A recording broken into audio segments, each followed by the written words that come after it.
Hello guys! Ako'y gumawa ng potato pizza. Ayan, simple lang to guys. Walang flour, walang sauce na nilagay ko.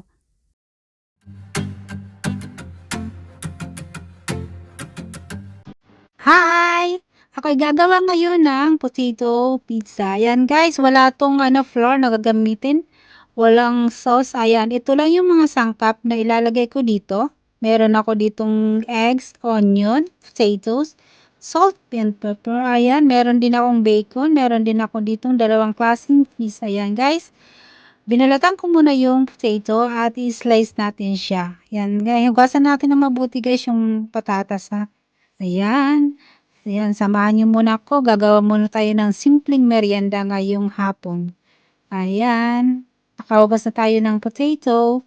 At i-ano muna natin siya guys. I-slice muna natin. Meron ako ditong gagamitin pang slice. Hindi ko gagamitin yung knife.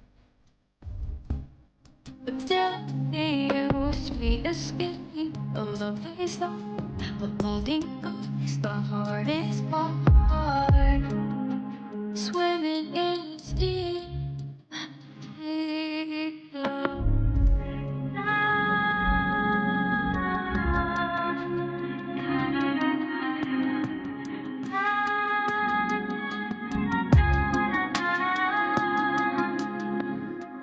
Hold my breath, looking up. Life moves in ways that keeps changing. Catch a glimpse of what was you and me. It's gone again, sinking in.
Habang asin natin siya ng konting konti lang yung guys yung nilagay kong salt para maano yung potato. At ngayon, habang nakatabi siya, mag-slice na ako ng onion. Manipis lang yung pagka-slice ko nito, pagkagayat ko nitong onion. Ayan, isang medium lang na white onion. At eto, meron tayo ditong eggs, ibibit natin siya. Lagyan ko siya ng salt and pepper dito para pag naglagay ako dun sa potato, i-bit muna natin siya. Lagyan ko siya guys ng konting salt tsaka pepper para magkaroon siya ng lasa. Kasi hindi ako naglagay dito ng sauce. At ito nga guys, kakat natin muna tong bacon. Kung meron kayong ham or kaya pwede nyo ilagay, isama dun sa para na siyang magkaroon ng sahog. Ayan guys, kakat ko muna siya ng maliit lang. Tapos ilagay ko kasama ng cheese mamaya. Kasi lulutuin muna natin yung potato. Takpan muna natin siya bago natin ilagay yung toppings niya. Simple lang to guys, mga sangkap. Walang masyadong kaya madali na siyang lutuin. At kung gusto nyo, lagyan nyo siya ng sauce kung ibang sauce para pero ako, nag-try lang ako dito guys ng ng simple lang.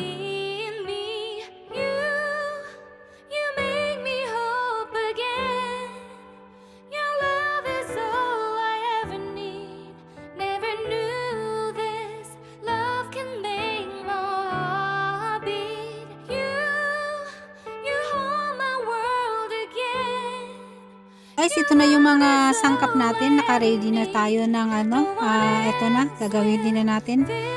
Magluto na tayo ng potato pizza guys. Simple lang to guys. Ayan, naglagay lang ako ng konting butter dito. I-ano ko muna siya, ininit ko muna siya ng konti. Tapos inoff ko yung kalan. Tapos ilalagay na natin yung in-slice nating potato. I-form lang natin siya ng paikot. I-ano lang natin para lang tayo yung hanggang medyo kumapal siya. Tapos lagyan natin ng konting water at kubiran natin siya na guys ng mga 5 hanggang maluto siya. Hindi naman talaga yung lutong-luto, basta maano siya, mag-soft na yung potato. Saka ilagay yung egg na binit natin. At takpan uli natin para medyo maluto yung egg. Takpan natin ng mga ilang minutes. Saka naman natin ilagay yung bacon, yung onions, tsaka yung cheese. Ayan, ganyan lang siya. Yan lang yung pang process na ginawa ko. Simple lang guys. Unang gawa ko lang to, nag-try lang ako para makagawa ko ng merienda. Ayan guys. Ito na siya guys. After nung na medyo cook yung egg, nilagyan ko na siya ng onion, bacon, tsaka yung cheese. Ayan. Tapos tatakpan uli natin siya hanggang maluto na. Ganun lang yung process to. Napakasimple, madali lang gawin, madaling lutuin. Eto guys, first time ko lang itong gumawa ng ganito. Ayan, tinakpan na natin. At titingnan din natin yung hinaan nyo lang yung apoy, yung nasa luhit na siya para hindi masunog yung ilalim.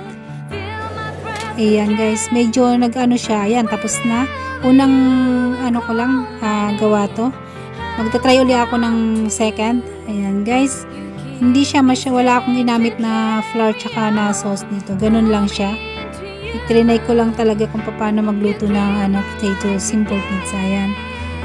Madali lang siyang gawin, madaling lutuin. Ganun lang. Guys, yung pagka-cover nyo ng potato, dapat luto na siya. Saka nyo ilalagay yung egg. Tapos mga ilang seconds lang, coveran nyo naman ulit para mag-medium cook yung egg niya. Saka nyo ilalagay yung mga toppings na iba. Ganun lang yung process ng ginawa ko. Madali lang siya guys. Simple lang. Trinay ko lang talaga itong gumawa ng ganitong Ayan guys. Ayan. After ilang minutes, saka ko ilalagay yung toppings. Ayan. Kailangan natin i-check yung ilalim guys para hindi siya masunog. Ayan. Pag alam na natin yung hinaan lang natin yung apoy pag para tapos i-check natin siya every 2 to 3 minutes. Mag-check tayo para hindi siya masunog. Ganun lang.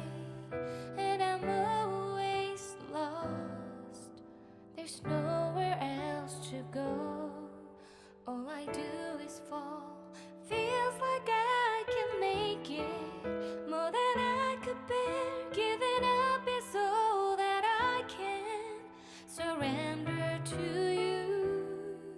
Take me in your arms and hold me. With your love, find my rest and I can see you lead me. You make me hope again. Your love is all I ever need.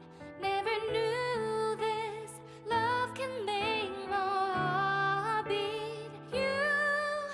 You hold my world again. Your love is all I ever need. No one else will fill my heart like you do.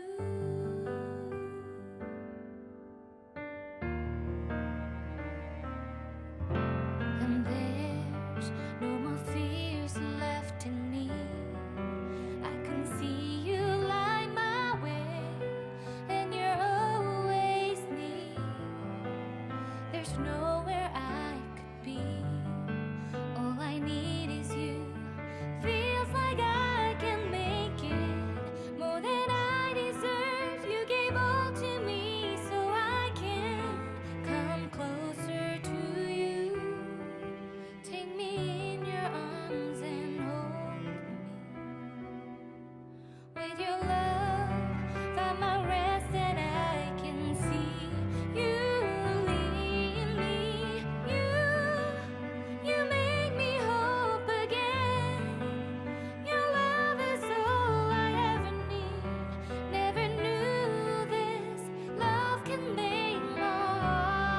Eto na guys, nakaluto na ako ng potato pizza. Yan, simple lang to guys.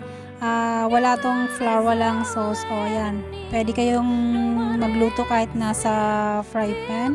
Ayan, kahit walang oven. Ito, makakaluto kayo ng ganitong pagkain. Kung ano yung mga nasa pwede nyo nang lutuin. Basta mahina lang ang apoy para hindi siya masunog. Yan, at i-check nyo lang yung pinakailalim niya.